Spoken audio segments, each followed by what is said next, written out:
Thank you. All right. Thank you so much, Nicole. I'm so happy to be here. I'm an Avalaunch alumni and very proud to be so, and great to be here with my Avalaunch family and all of you. I've had the chance to get to know a lot of you, and I actually requested a list of all the companies that were coming and went through each of your sites, did a quick overview audit of what your current strategies are just from an outsider looking in, and got to learn a little bit about your products and services. So really fun to do that, as well as put some faces to the names, or some faces to the businesses. So yeah, I think that everyone has queued me up perfectly. I'm specifically going to be talking about where your content lives and why that matters. So organizing your content ecosystem in a way that empowers your internal teams and your customers is vital. So let's get into a little bit of that.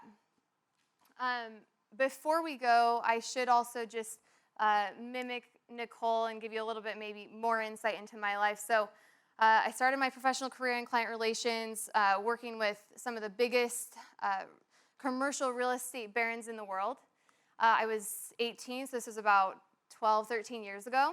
And I learned that careful dance of client relations and careful negotiations that helped me to find a home in PR. I was in school at the time and looking for my home, what was going to be my forever career. And I found PR and was able to transition into corporate events. And then I went agency doing all things marketing and communications, with a specific emphasis in content and building content strategy, specifically on the organic side, but in a way that could fuel both. So these are some of my clients, past clients. There have also been several in the tech space, but they didn't make it on this slide. But I do love tech too, equally as much. A little bit about what we're going to be going over today. So like I said, content ecosystem, we're just going to talk a little bit about that, and then how maybe a little bit simpler way that we can view it and organize it. I really do want to help you, give you actionable things to take home that aren't going to overwhelm, but hopefully make what you're currently doing easier and streamline it in a way. So we're going to talk a little bit about the content ecosystem, where to position a content hub so that everything can flow nicely through it, and then some of the benefits and a couple case studies, some tips and tricks, and some main takeaways. So let's get into it. So before we go too far into the content hub, if you do a quick Google search of what a content ecosystem is, this is what you'll find, which I'm assuming is more intuitive to the people who are using these, but this is pretty confusing and somewhat overwhelming. So for a moment, imagine with me that this is your content ecosystem, and that everything in the roots is your expertise and your team and the value that you can provide and the products and services that you provide that can help people. And up at the top, imagine that these are all the different channels and places and ways that you can reach your customers. All right, so in this framework, you might position all of the ways to market and different channels in this way. But I'd like to take it a step further and challenge us to position a content hub in this way, at the base of your content ecosystem, letting everything flow through the hub and then reach all the different channels. And the reason that I think that we should do this is because then we're working more in a customer-centric way. So we're thinking about what ways we can reach the customer and best provide value to them, rather than working within the confines of each of these channels. So if we're building content that lives in a hub, then we can create micro-content that can be sent out in all these ways and then drive people back to the hub where we can control their experience. And that gets them in buying position. And that's why where your content lives matters. We don't want to give away all the information for free right out the gate. We want to build beautiful content and put it in a native place, and then create micro content that gives them a taste and then drives them back. So let's talk a little bit more about that. Here's some stats and data. So up here, companies that have a content hub have 80% more new site visits and 97% more inbound links. 61% of consumers have made a purchase based on a blog that they read. So just some quick stats that help us to understand the impact that a hub can have and that blog content can have if you're really trying to create content that is customer focused in providing value. So a content hub, a lot of people get confused, like, well, is this a blog? Is this a full website? A full website sounds a bit intimidating, right? But it's somewhere in the middle. It's not just a blog because you're not just putting written blog content there. It's truly a place where any kind of content can live. So it's somewhere in the middle. And some of the best content hubs in the world, some of the biggest brands that have content hubs, some of them still call them a blog, just because I think to the average user, that feels friendly. So a full content hub discussion could be very, very long. So I'm going to be focusing on a very important, in my opinion, a very important aspect of building a content hub, and one of the best ways to organize it so that your team is empowered to come up with content that continues to offer value. So this is actually someone in the room, I believe. We have the LifeVantage team here. They were here. Anyway, so they were here. I wanted to pull a quick example just from someone that I knew was going to be in the room, because I want to talk about content themes. And they're doing a great job. So they're specifically in the wellness and personal care space. And they've come up with kind of these buckets that help us to categorize our content. It doesn't matter what form the content takes, whether it's written or whether it's a video or an ebook or what have you. They've organized it more so by topic or buckets that they can drop the content in, so that as people come to interact with their site to gain value and learn about who they are, they're able to quickly navigate to the content that they want to interact with at that moment. I think they're doing a great job. I'm going to go through a couple of other examples. Williams and Sonoma, this is another interesting example, and I think a company that's doing a really good job. So up at the top, they have several drop-downs, so they have lots of themes. Maybe you have 3 themes to start, 3 categories to start. And these are categories. I'm going to show you how to find really interesting categories that your customers are really going to care about. But like I said, these are categories that your customers care about. So they have several at the top, and then each of them drop down to even, a step further, a step more detailed. So we're talking like recipes by meal, by course, gift guides, holiday tips, and so on. So they're not just showing, and of course they're a reseller.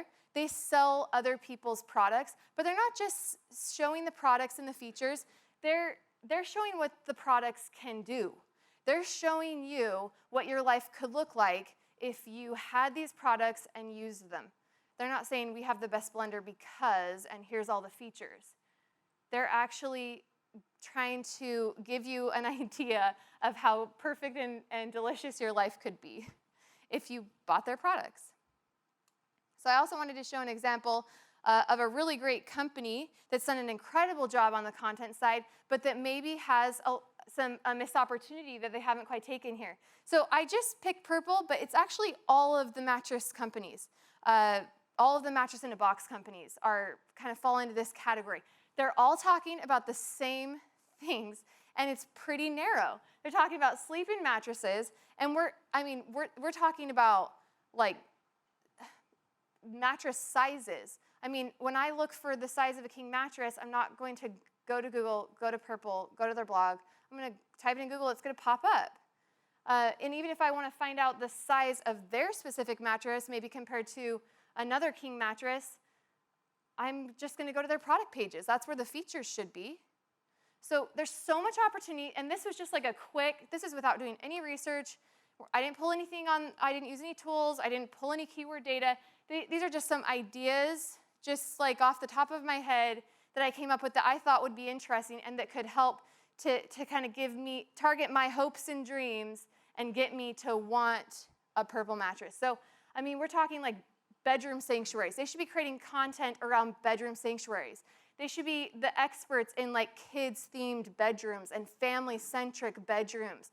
They should be talking about evening and morning routines, like finding Dale Murphy and saying, Dale, what do you do in the morning? What do you do at night before you go to bed?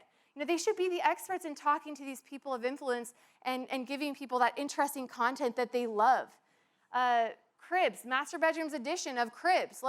Can we come in your room, Dale? Can we come and take some pictures of your room and see what it looks like? Where are you like recouping for the day? And what does that look like? Nancy, are you okay with that? All right, we're coming. Bedding series, like if you are always hot, this is the best bedding for you. They need to be the experts in this space. You know, what books are people reading? Let's start a purple book club, for heaven's sakes, and let's see what kind of recommendations we can get from different celebrities or just average everyday people. So we want to if this were me, I would want to take purple and show everyone out there that you need to sleep on a purple mattress so that you can rejuvenate and conquer the day, conquer your life, and reach your goals. I mean, I don't need to know what size your mattress is. I'll figure that out on your product page. So when we're coming up with themes, we need to really remember this golden rule. I know everyone in here has seen it, but I just want to really drive it home hard. It is so important. There's too many brands out there that are talking about themselves. They're making company announcements on their blogs, on their socials, even in their email campaigns. We need to provide value first. We need to be interesting to our customer. We need to target the essence of our customers, the things they care about. So 80% informative, entertaining, useful, valuable, 20% salesy, promotional, self-serving. I mean, some even say less on this end. That leads me into that customer persona that I was getting into a minute ago. So customer persona is so far beyond your customer's demographic information. So if your team hasn't done a full customer persona workshop within, like I said, your team or with an agency partner, I would highly recommend that you do this because, number one, it can be really fun, but it also helps you to get inside the mind of your customer. You know, we're talking about, like, what do they care about? What TV shows do they watch? What do they like to eat? What influencers are they following? What is their political stance? I mean, some ideas are here, but it's so far beyond that. We need to understand the customer in a much deeper way so that we can then get in place of the customer and in the mindset of the customer and say, like, is this piece of content something that they're going to care about? And are these themes content themes that they're going to care about? Another way that we can come up with good content themes that will help us to come up with interesting content is to leverage some SEO data. I'm not going to get too deep into this. This is like a whole nother conversation as well.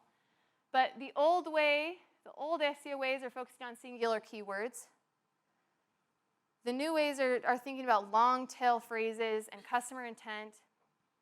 There's a couple free tools here of how you can pull some very preliminary data, but I would highly recommend actually talking to Bo, wherever he is, or someone on the Avalaunch team that's in the SEO space. They can pull some very robust data for you and make some interesting reports that will give you some of this insight into what people actually care about, what they're actually searching for.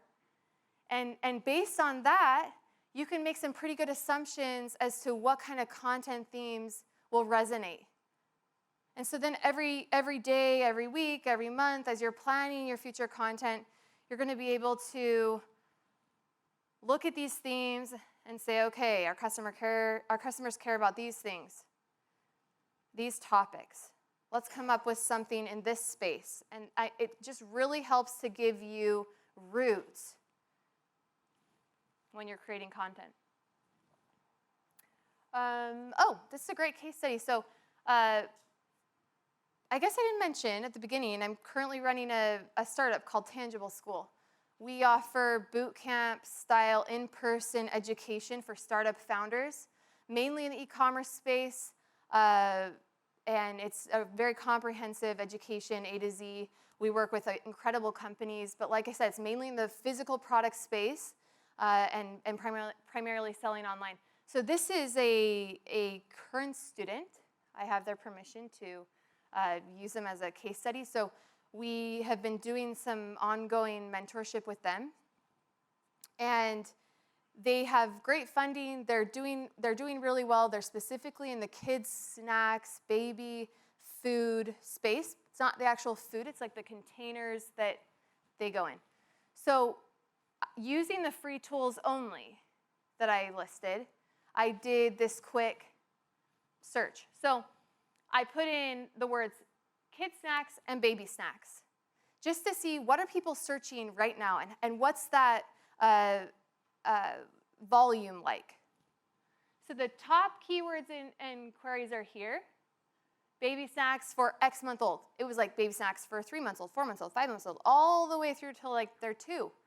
I mean, that's content you could be leveraging forever. Come up with an infographic, a micrographic, an ebook, something that either has all that information in one place or spend time building out content for each of those. It's amazing.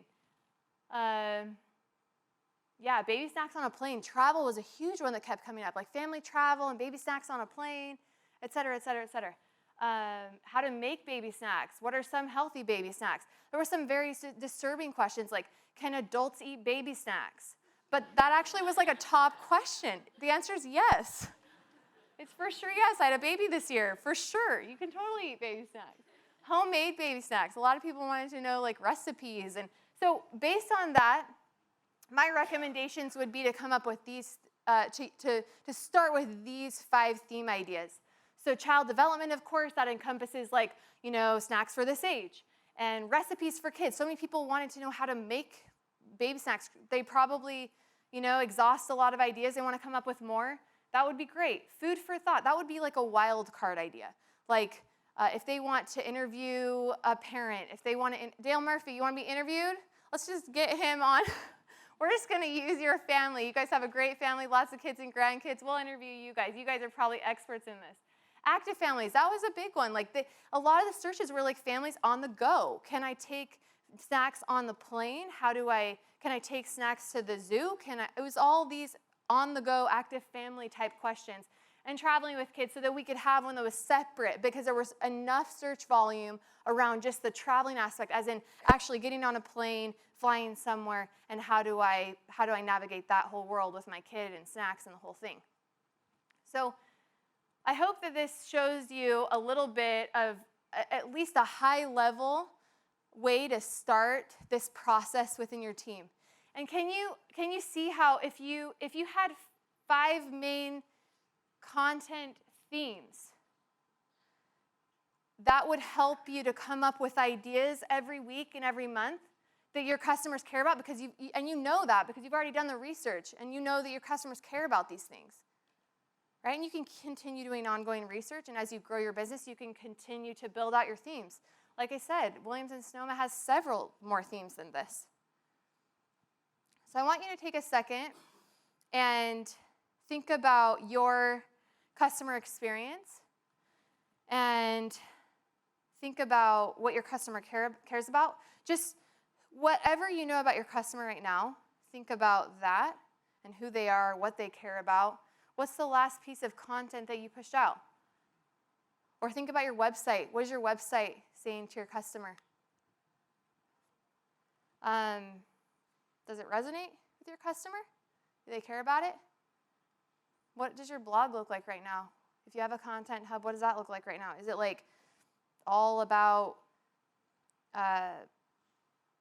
your employees? Is it about, some new product launch? Do they care about that?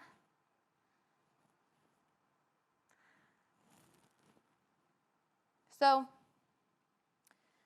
like I said, the entire Content Hub discussion is a long one. I think that the Avalaunch team, I know that the Avalaunch team, because I've been on that team, is well equipped to help you face the world of building a Content Hub. Here's some quick high-level strategies that I would definitely not leave out.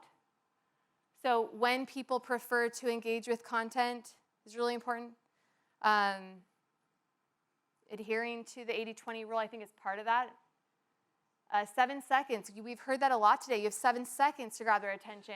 Collecting emails. I mean, if we're going to be working with Casey and finding success on the email side, then we definitely want to collect emails. And what I mean by not giving away your best content for free,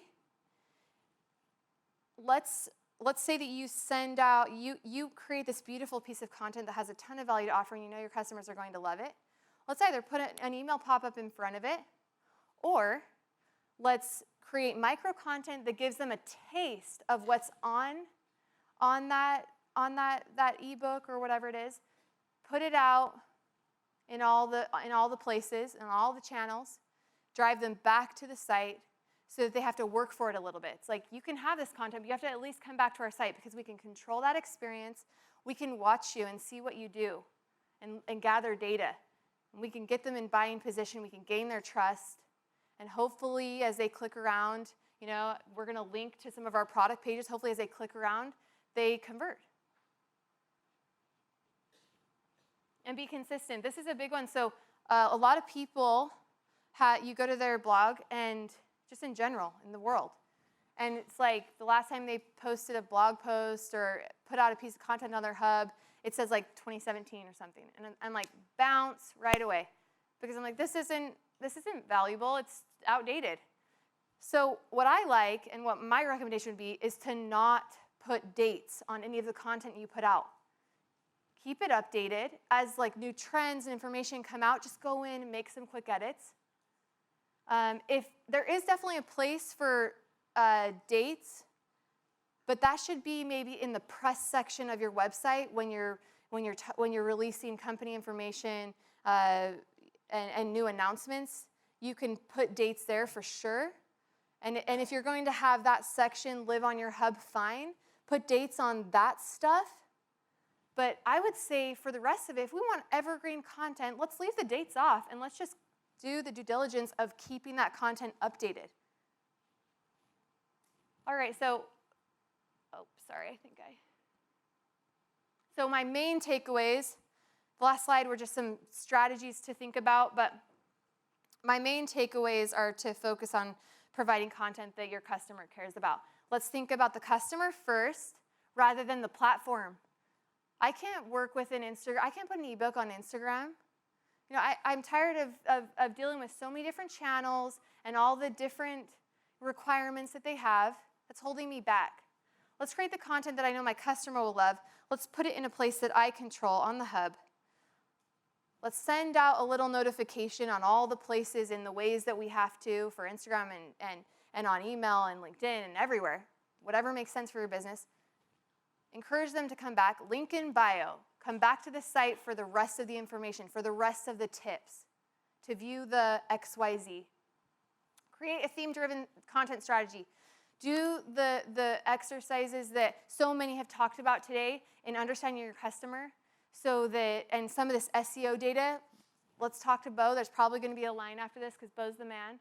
And let's get some SEO data so that we can understand what it is that they're searching and what it is that they care about so that we can align with that. And positioning our content hub at the base of the entire content ecosystem so that everything runs through that. All right, I just have one more thing. So, like I said, I started my career working for some of the biggest real estate barons in the world. And we had one client, his name was Muhammad, and he would call nearly every day at nearly the exact same time. And he would end every call with, you know what to do and do what you love. And it's kind of silly, but it's stuck with me for 12 years. And I think that what I've taken from it is to trust yourself in what you know and the experiences that you have. You know your product, you know your industry. Trust the teams that you have. You know what to do and do what you love. I hope that shows through in the content that you create and in the businesses that you work for. Thank you.